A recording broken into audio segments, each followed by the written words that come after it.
ناظرین گرامی قدر، آج ہم 23 تراویح پوری کر چکے ہیں، اور آج ہم نے جو منزل پڑھی ہے یہ 26واں پارہ ہے، اور سب سے پہلے ہم نے سورہ احقاف کی تلاوت کی ہے۔ یہ بھی حامیم سے شروع ہونے والی صورت ہے، اور یہاں حامیم کا سلسلہ ختم ہوتا ہے۔ احقاف حقف کو کہتے ہیں، حقف کی جمع ہے، اور حقف ٹیلے کو کہتے ہیں۔ احقاف ٹیلے، حقف جو ہے وہ ٹیلے کو کہتے ہیں، اور احقاف اس کی جمع ہے۔ وَاذْكُرْ أَخَا عَادٍ إِذْ أَنذَرَ قَوْمَهُ بِالْأَحْقَافِ، یاد کرو عاد کے بھائی کا تذکرہ، یعنی حضرت ہود علیہ السلام کا ذکر، جب ٹیلوں کے پاس، یعنی یہ پہاڑی ٹیلے اور پہاڑیاں تھیں جہاں پر یہ لوگ آباد تھے، اس نے اپنی قوم کے لوگوں کو اللہ کے عذاب سے ڈرایا، تو یہ تذکرہ ہے اس کے اندر۔ سورت کے آغاز میں اللہ تبارک و تعالیٰ نے والدین کے حقوق کا پھر تذکرہ فرمایا ہے۔ فرمایا وَوَصَّيْنَا الْإِنسَانَ بِوَالِدَيْهِ إِحْسَانًا، ہم نے انسان کو نصیحت فرمائی ہے کہ وہ اپنے والدین کے ساتھ اچھا سلوک کرے، اور یہ بار بار قرآن مجید میں دہرایا جا رہا ہے۔ حدیث میں بھی بار بار اللہ کے نبی نے اس کا تذکرہ فرمایا۔ والدین کے ساتھ اچھا سلوک کرنے والے جنت کے مستحق ہوتے ہیں، اور فرمایا کہ وہ خوش نصیب ہے والدین کی خدمت کی، حتیٰ اذا بلغ اشدہ وبلغ 40 سنۃ، اور 40 سال کی عمر کو پہنچ گیا، صاحب اولاد ہو گیا، تو اس نے اب والدین کی بھی خدمت کا حق ادا کیا، اور اپنی اولاد کی تربیت کے لیے بھی فکر مند ہے۔ یعنی وہ شخص جو ہے اپنی اولاد کو بھی نیک دیکھنا چاہتا ہے، اور کیا کہتا ہے، پروردگار مجھے توفیق عطا فرما کہ میں تیرا شکر ادا کروں، جو نعمتیں تو نے میرے اوپر کی ہیں میں ان کا شکر ادا کروں۔ انسان سوچتا ہے کیا نعمتیں ہیں؟ بھائی یہ جسم بہت بڑی نعمت ہے، یہ ایمان سب سے بڑی نعمت ہے، یہ صحت بہت بڑی نعمت ہے، یہ آنکھوں کا نور بڑی نعمت ہے، یہ کانوں کی سماعت بہت بڑی نعمت ہے، یہ ہاتھوں کی جنبش بڑی نعمت ہے، یہ سانس کا آنا اور جانا بڑی نعمت ہے، یہ اپنے پاؤں پہ کھڑے ہو جانا بڑی نعمت ہے۔ پھر اللہ تعالیٰ کی نعمتیں تو بے شمار ہیں۔ اپنے سے اوپر والوں کو نہ دیکھو دنیا کے اندر، اپنے سے نیچے والوں کو دیکھو، یہ اسلام کی تعلیم ہے، یہ حضور کا ارشاد ہے۔ اور اللہ کا شکر ادا کرو کہ کتنے لوگ ہیں جو محروم ہیں میرے مقابلے میں، مجھے اللہ نے یہ کچھ دیا، یہ کچھ دیا۔ وہ اپنی اولاد کی فکر کرتے ہیں، پروردگار مجھے تو توفیق عطا فرما کہ میں تیرا شکر ادا کروں جو تو نے میرے اوپر انعامات فرمائے، میرے والدین پر انعامات فرمائے، اور مجھے توفیق دے کہ میں نیک اعمال کروں جن سے تو راضی ہو جائے، اور میری اولاد کے اندر، میری آل کے اندر پروردگار خیر اور نیکی اور اصلاح فرما کہ وہ نیک راستے پر چلیں۔ اور اولاد نیک جو ہے یہ تربیت بھی اس کے لیے ضروری ہے، دعائیں بھی ضروری ہیں اللہ تعالیٰ سے، تربیت کے ساتھ ساتھ تعلیم بھی ضروری ہے۔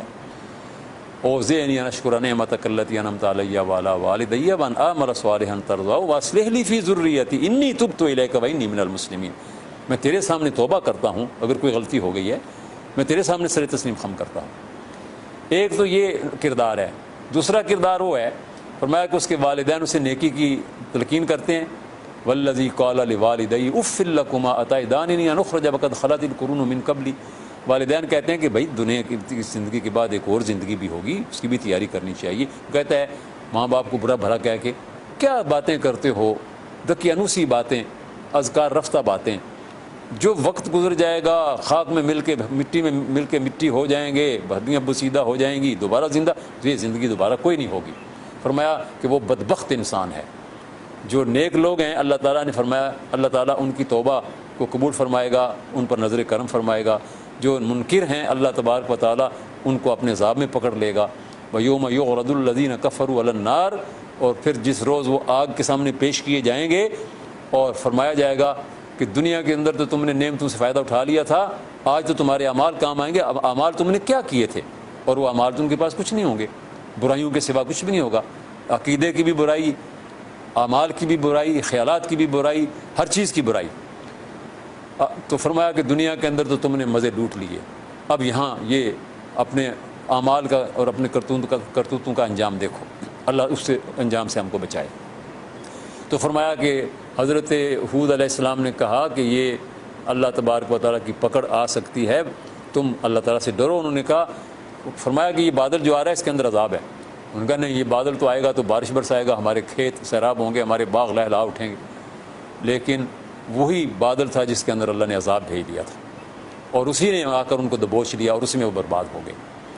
پھر آگے اللہ تبارک و تعالیٰ حضور صلی اللہ علیہ وسلم کے وہ ایک واقعہ کی طرف اشارہ کر کے بتا رہا ہے۔ جب آپ طائف سے واپس آئے تھے، طائف کا سفر سیرت نبوی کا بڑا دردناک باب ہے.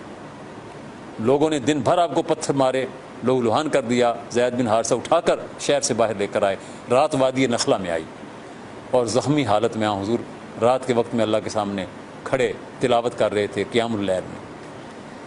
وَإِذْ صَرَفْنَا إِلَيْكَ نَفَرًا مِّنَ الْجِنِّ يَسْتَمِعُونَ الْقُرْآنَ. یاد کرو اس وقت کو کہ آپ کو پتہ نہیں چلا لیکن آپ قرآن کی تلاوت کر رہے تھے وادی نخلا کے اندر. رات کے وقت میں جنوں کی ایک جماعت گزر رہی تھی، ہم نے اس کو آپ کی طرف موڑ دیا. کیا خوش نصیب جن تھے وہ شیاطین نہیں تھے، وہ اہل ایمان تھے. آئے حضور کی تلاوت سنی اور آپ اس میں کیا کہا؟ انصتو، خاموشی سے سنو، شور نہ کرو. سنتے رہے.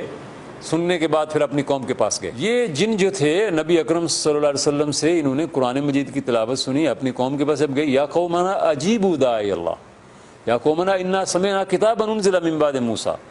بہت ہی کمال یعنی ان کی یہ گفتگو جو ہے بڑی ایمان افروز. یا ہماری قوم کے لوگوں، ہم نے ایک کتاب سنی ہے جو اللہ کی طرف سے نازل ہوئی ہے، جس طرح موسیٰ پر کتاب نازل ہوئی تھی. اور ہماری قوم کے لوگوں، وہ اللہ کی طرف بلانے والا ہے اور اللہ کی طرف بلانے والے کی پکار پر لبیک کہو. تو حضور کے اوپر ایمان لانے والے لوگوں میں انسان بھی تھے اور جن بھی تھے. اور جنات حضور کے پاس آتے تھے، وہ صحابہ کے اندر شامل تھے، لیکن حضور صلی اللہ علیہ وسلم کے پاس وہ الگ آتے تھے. تو صحابہ کی جماعت کے اندر یا انسانوں کے درمیان وہ نہیں رہتے تھے، وہ ان کی اپنی الگ آبادیاں تھیں، لیکن تعلیم حاصل کر کے واپس چلے جاتے تھے. اللہ نے فرمایا کہ انسانوں نے ٹھکرا دیا، طائف والے بدبختوں نے بات قبول نہ کی، لیکن جنوں کی ایک جماعت آ گئی، اے اللہ کے رسول انہوں نے آپ سے قرآن سنا. تو یہ وادی نخلا کی بات ہے. وہاں پر حضور نے اللہ سے دعائیں بھی مانگی تھیں. اور پھر آپ واپس مکہ معظمہ میں جب آئے تو اللہ آپ کو ایک سردار نے، مطعم جو سردار تھا وہاں کا، بہت بڑا سردار، مطعم بن عدی، قریش کے سرداروں میں سے ایک سردار تھا. تو اس نے کہا اپنے بیٹوں کو کہ جاؤ محمد کو تم اپنی امان میں لے کر آ جاؤ، کیونکہ اس کو طائف کے لوگوں نے بڑی تکلیف پہنچائی ہے. تو وہ کافر تھا. تو اللہ کے نبی صلی اللہ علیہ وسلم نے اس کے بیٹوں کا شکریہ ادا کیا، کہا کہ اپنے باپ کا شکریہ ادا کرنا. اس نے صلہ رحمی کا حق ادا کر دیا، لیکن اس کو بتا دو کہ میں اللہ کی امان میں ہوں اور میں اللہ کی امان کے اندر ہی اپنے آپ کو محفوظ پاتا ہوں. تمہارا شکریہ. یعنی کافر کی امان میں آپ نہیں مکہ میں داخل ہوئے، اللہ کی امان ہی کے اندر مکہ کے اندر گئے. لیکن اس واقعے کو یاد رکھا. اور جبیر ابن مطعم بن عدی کا بیٹا جب مسلمان ہوا تو وہاں حضور صلی اللہ علیہ وسلم نے ایک مرتبہ دو پہاڑوں کے درمیان ایک وادی اونٹوں سے بھری ہوئی تھی، کہا جبیر یہ اونٹ سارے کے سارے لے جاؤ. یعنی اللہ کے نبی نے تو کبھی کسی کے ذرا سے احسان کو بھی فراموش نہیں کیا اور ہمیشہ اس کا بدلہ بڑھ کر دیا. یہ صورت ہے، اس کے اہم مضامین ہیں. آگے سورہ محمد ہے، یہ مدنی صورت ہے اور اس میں حضور کا اس میں گرامی آیا ہے، تو اس صورت کا نام ممیز کرنے کے لیے سورہ محمد رکھ دیا. تو سورہ محمد جو ہے اس کا دوسرا نام سورہ قتال بھی ہے، کیونکہ اس کے اندر قتال کا ذکر کیا اور اجازت دی گئی ہے کہ ہتھیار اٹھا لو. اور اس میں فرمایا کہ جب دشمن سے مقابلہ ہو تو دشمن کے مقابلے کے موقع پر پیچھے نہیں ہٹنا. جب دشمن پر فتح پا لو، اس کے لوگوں کو قید کر لو. قید کرنے کے بعد تمہیں اختیار ہے کہ چاہے تو احسان کے طور پر ان کو چھوڑ دو، چاہے تو فدیہ لے کر ان کو چھوڑو. اس کے بعد جنگ بدر ہوئی اور اس میں یہ موقع آیا کہ قیدی بھی ہاتھ آئے. بعض لوگوں کو ویسے بھی چھوڑا گیا اور بعض لوگوں کو فدیہ لے کر چھوڑا گیا. اللہ کے حکم کے مطابق صحابہ ڈٹ گئے، صحابہ پیچھے نہیں ہٹے. اما منم بعد و اما فداء حتى تضع الحرب اوزارها ذلك ولو يشاء الله لانتصر منهم. اللہ تعالیٰ چاہے گا تو تمہاری مدد ضرور فرمائے گا.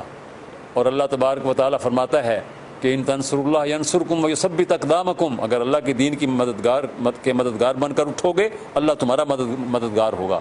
تم اللہ کی مدد کے ساتھ فتح پاؤ گے اور تمہارے قدم اللہ مضبوط کر دے گا. اللہ کی نصرت ساتھ تھی. تو اس صورت میں مختلف مضامین بیان کیے گئے ہیں اور اس میں فرمایا کہ جب قتال کا حکم آ گیا تو منافقین اور کمزور دل والے لوگ جو ہیں وہ آپ کی طرف یوں دیکھنے لگے جیسے کماخشی علیہم الموت، جس طرح سے موت ان کے اوپر طاری ہو گئی ہے. تو فرمایا کہ یہ جو جہاد سے ڈرنے والے ہیں اور جو پہلے ہی جن کے رونگٹے کھڑے ہو گئے ہیں، فاولی لہم، موت ہی ان کے لیے مناسب ہے. ان کو کیا کرنا ہے؟ آپ نے کس کام کے ہیں کہ جو جہاد پر سے منہ موڑتے ہیں؟ ہاں، جہاد کے لیے تو صحابہ کرام ڈٹ گئے تھے، چھوٹے چھوٹے بچے بھی ڈٹ گئے تھے، بوڑھے اور بچے سب کے سب ڈٹ گئے تھے. تو فرمایا اللہ تبارک و تعالیٰ نے کہ ہم آپ کو ہر میدان کے اندر کامیابی عطا فرمائیں گے اور آپ اپنے لیے بھی اللہ سے مغفرت کی دعا مانگا کریں، مومن مردوں اور مومن عورتوں کے لیے بھی اللہ سے مغفرت کی دعا مانگا کریں. اور یہ اللہ کے نبی کی شان ہے کہ اپنے لیے جہاں دعا مانگی اپنی امت کے لیے بھی دعا مانگی. تمام مردوں اور عورتوں کے لیے جو اہل ایمان نے دعا مانگی، تو اللہ کے نبی صلی اللہ علیہ وسلم نے ہم سب گناہ گاروں کے لیے دعا مانگی ہے۔ امتی امتی آپ پکارا کرتے تھے، رات کے وقت میں تڑپتے تھے۔ تو اس صورت میں اللہ تبارک و تعالیٰ نے بہت سے مضامین بیان کیے ہیں، جنت کا تذکرہ بھی کیا ہے اور جنت کے اندر بہنے والی نہروں کا ذکر کیا ہے۔ تو وہ نہریں جو ہیں وہ دودھ کی نہریں ہوں گی، شہد کی نہریں ہوں گی، پانی کی نہریں ہوں گی اور شراب کی نہریں ہوں گی، اور وہ شراب نشے والی شراب نہیں ہوگی، وہ پاکیزہ اور طہور شراب ہوگی، وہ دنیا کی گندی شراب نہیں ہوگی۔ تو اللہ کے نبی نے تو دودھ کو پسند فرمایا تھا، اور آپ نے شہد کے مقابلے میں، شراب کے مقابلے میں اور پانی کے مقابلے میں دودھ کو پسند فرمایا تھا۔ دودھ بہت بڑی نعمت ہے۔ بہرحال وہاں پانی بھی ہوگا مصفہ، اور شہد بھی ہوگی بہت مزیدار، کوئی اس کے اندر کسی قسم کی سلاد نہیں ہوگی، بساند نہیں ہوگی۔ دودھ بھی ہوگا بہت خالص، اور شراب جو ہوگی وہ بھی نشے والی شراب نہیں ہوگی۔ یہ ساری چیزیں وہاں پر اللہ تعالیٰ عطا فرمائے گا۔ پھر اللہ تبارک و تعالیٰ نے فرمایا ہے کہ تم اللہ کے دین کے مددگار بن کر اگر نہ کھڑے ہوگے، وَإِن تَتَوَلَّوْا يَسْتَبْدِلْ قَوْمًا غَيْرَكُمْ، ذرا سستی دکھاؤ گے تو اللہ تعالیٰ وارننگ دیتا ہے، اگر تم پیٹھ پھیرو گے اللہ تعالیٰ کسی اور قوم کو اٹھا دے گا۔ اللہ تمہارا محتاج نہیں ہے۔ اور آپ دیکھیے میرے بھائیو، عربوں نے اپنا حق ادا کیا جب تک وہ حق ادا کرتے رہے۔ جب انہوں نے پہلو تہی کی، اللہ تبارک و تعالیٰ نے کردوں کو اٹھا دیا، صلاح الدین ایوبی کرد تھا، اللہ تعالیٰ نے سلجوکیوں کو اٹھا دیا، اللہ تعالیٰ نے ترکوں کو اٹھا دیا، اللہ تعالیٰ نے دیگر قوموں کو اٹھا دیا۔ آج بھی اگر یہ پیدائشی مسلمان اور نسلی مسلمان اللہ کے دین کا حق ادا نہ کریں گے، اللہ تبارک و تعالیٰ کے قدرت سے باہر نہیں ہے کہ وہ کسی اور قوم کو چن لے۔ کیا معلوم کون سی قوم کی قسمت میں ہو کہ وہ اسلام کے لیے کھڑی ہو جائے اور اسلام کو غالب کرے۔ تو اس لیے ہر وقت اللہ کے دین کے ساتھ رہنا چاہیے، اس سے پہلو طے نہیں کرنی چاہیے، یہ بڑی محرومی ہے، اور اللہ تبارک و تعالیٰ سے پناہ مانگنی چاہیے اس بات سے کہ ہم سستی کریں اس کام کے اندر۔ ثم لا یکونوا امثالکم، پھر وہ لوگ جن کو میں چن لوں گا وہ تمہاری طرح سستی نہیں کریں گے۔ اور جن جن قوموں کو اللہ نے اٹھایا اپنے اپنے وقت پر انہوں نے اپنا حق ادا کیا، اور جب سستی آ گئی اللہ نے کسی اور کو اٹھا لیا۔ آج اس وقت اللہ تعالیٰ کی مشیت کسی کو اٹھانے کے اشارے دے رہی ہے، کوئی اٹھے گا انشاءاللہ، کون اٹھے گا یہ اللہ جانتا ہے، لیکن ساری امت پر مردنی چھائی ہوئی ہے، سب نے کام چھوڑ دیا۔ اللہ تعالیٰ ضرور کسی کو اٹھائے گا، میرا یقین ہے، اور ہمیں کبھی بھی بات دل نہیں ہونا چاہیے۔ اللہ تعالیٰ ہمیں ان لوگوں میں شامل کرے جو اس کے دین کے لیے اٹھیں گے، خواہ وہ کوئی بھی ہوں، خواہ وہ افریقہ کے ہوں یا یورپ کے ہوں یا چین کے ہوں یا اس عالم اسلام میں سے ترکی اور کسی اور جگہ کے ہوں، ہم ان کے ساتھ کھڑے ہوں۔ آگے کی صورت جو ہے سورہ فتح ہے، انا فتحنا لک فتحا مبینا، ہم نے آپ کو فتح مبین عطا فرمائی۔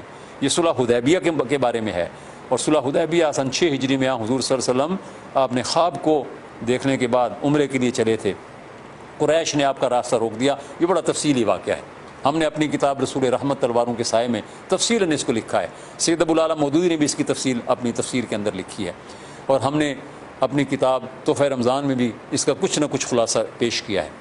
تو صلح حدیبیہ جو تھی اس میں مسلمان عمرہ کیے بغیر واپس آ گئے تھے اس صلح نامے کے مطابق، لیکن صحابہ کرام کو اللہ تعالیٰ تسلی دے رہا ہے کہ یہ شکست نہیں ہے، یہ فتح ہے۔ قریش نے پہلی بار آپ تمہارا وجود تسلیم کیا ہے، تمہارے ساتھ معاہدہ کیا ہے، تمہیں ایک حقیقت تسلیم کر لیا ہے، اور اس کے بعد پھر قریش کا تو زوال ہی زوال تھا اور اسلام کا عروج ہی عروج تھا، اور واقعتاً صلح حدیبیہ فتح مبین ہے۔ اس کے بعد فتح مکہ میں کوئی رکاوٹ نہیں رہی اور بہت جلد مکہ فتح ہو گیا۔ تو اللہ تبارک و تعالیٰ نے یہ پورے واقعات بیان فرمائے ہیں، اور فرمایا کہ کچھ لوگ جو پیچھے رہ جاتے ہیں جہاد سے، جب آپ واپس جاتے ہیں کامیاب ہو کر تو وہ قسمیں اٹھاتے ہیں اور کہتے ہیں کہ ہم تو آپ کے ساتھ جانا چاہتے تھے لیکن یہ مشکل آ گئی، یہ مشکل آ گئی۔ کل للمخلفین من الاعراب ستدعون الی قوم اولی باس شدید تقاتلونہم ویسلمون، جو پیچھے رہ جانے والے ہیں، سستی کرنے والے ہیں، انہیں کہیے کہ ان قریب بڑی طاقتور قوموں کے ساتھ مقابلے پیش آئیں گے ہمیں، یعنی روم کے ساتھ مقابلہ ہوگا، ایران کے ساتھ مقابلہ ہوگا۔ جو اس وقت اپنے ایمان کی روشنی میں ڈٹ گیا تو پھر اس کے ساتھ کا گناہ معاف ہو جائیں گے، لیکن جو اس وقت بھی پیچھے پیٹ پھیر گیا تو پھر اللہ تبارک و تعالیٰ جانتا ہے کہ تمہارے ساتھ کیا معاملہ کرنا ہے۔ فرمایا کہ جو آنکھوں سے معذور ہیں، جو لنگڑے لولے ہیں، جو بوڑھے کمزور ہیں، ان پہ تو مواخذہ نہیں ہے، لیکن ان پہ مواخذہ ہے جو طاقتور ہیں، تندرست ہیں، تنومند ہیں، ہر کام اپنا ذاتی کرتے ہیں لیکن جہاد کے میدان سے منہ موڑتے ہیں۔ فرمایا یہ مجرم ہیں۔ اور لقد رضی اللہ عن المؤمنین اذ یبایعونک تحت الشجرہ، درخت کے نیچے جب صحابہ کرام نے آپ کے ہاتھ پر بیعت کی تھی جب راستہ روک دیا گیا تھا، حضرت عثمان کو بھیجا گیا تھا سفیر بنا کر، اور خبر آ گئی، افواہ پھیل گئی کہ عثمان کو اہل مکہ نے شہید کر دیا ہے، تو اللہ کے نبی نے صحابہ سے اس وقت موت پر بیعت لی تھی۔ یہ بیعت رضوان ہے، اللہ نے اس کو اپنی رضوان، اپنی رضامندی اس کو عطا فرمائی۔ اور یہ 1400 صحابہ جو ہیں خوش نصیب تھے جو بیعت رضوان کے صحابہ تھے، پہلے بدری تھے جو خوش نصیب تھے، اس کے بعد بیعت رضوان والے۔ تو حضور صلی اللہ علیہ وسلم نے فرمایا کہ مجھے نہیں معلوم کہ عثمان شہید ہو گیا یا زندہ ہے، یہ ہاتھ جو ہے یہ عثمان کا ہاتھ ہے۔ دیکھیے کیا مقام ہے صحابہ کرام کا، میں عثمان کی طرف سے بیعت کر رہا ہوں، اگر وہ زندہ ہوتا تو وہ بیعت میں پیچھے نہ رہتا، آپ اپنے ہاتھ کو عثمان کا ہاتھ قرار دیا۔ تو حضرت عثمان پھر زندہ سلامت واپس آ گئے۔ قریش کے لوگوں نے انہیں روک لیا تھا، کہا عثمان تم عمرہ کر لو، طواف کر لو۔ کہا جب اللہ کے رسول کو اور آپ کے صحابہ کو اجازت نہیں ملے گی میں طواف نہیں کروں گا۔ طواف کرنا ثواب ہے، لیکن اس موقع پر طواف نہ کرنا ثواب تھا۔ اور فرمایا کہ اللہ کے رسول کو اگر اجازت نہیں ملے گی اور صحابہ کو اجازت نہیں ملے گی تو میں اکیلے طواف نہیں کروں گا اور میں اکیلے عمرہ نہیں کروں گا۔ یہ صحابہ کرام کی بھی شان ہے، یہاں حضور کا بھی ان کی قدر افزائی ہے۔ اس کے بعد کی صورت جو ہے وہ صورت حجرات ہے، اور حجرات کہتے ہیں حجروں کو، حضور کے جو حجرے تھے۔ تو یہ فتح مکہ کے بعد کچھ قبائل آئے حضور کے حجروں کے باہر آ کر انہوں نے بلند آواز میں کہنا شروع کر دیا کہ ہم آپ سے ملنے کے لیے آئے، باہر نکلیں۔ اللہ نے فرمایا ان الذین ینادونک من وراء الحجرات اکثرهم لا یعقلون، جو حجروں کے باہر آ کر شور ہنگامہ کھڑا کرتے ہیں، یہ عقل نہیں رکھتے۔ آداب سکھائے ہیں حضور سے ملاقات کے، آوازیں پست کرو، حضور کا ادب ملحوظ رکھو۔ پھر اللہ نے فرمایا کہ تمام انسانیت کو ایک ماں باپ سے پیدا کیا ہے، بہترین وہ ہے تم میں سے جو تقوی میں سب سے بہتر ہے، ان اکرمکم عند اللہ اتقاکم۔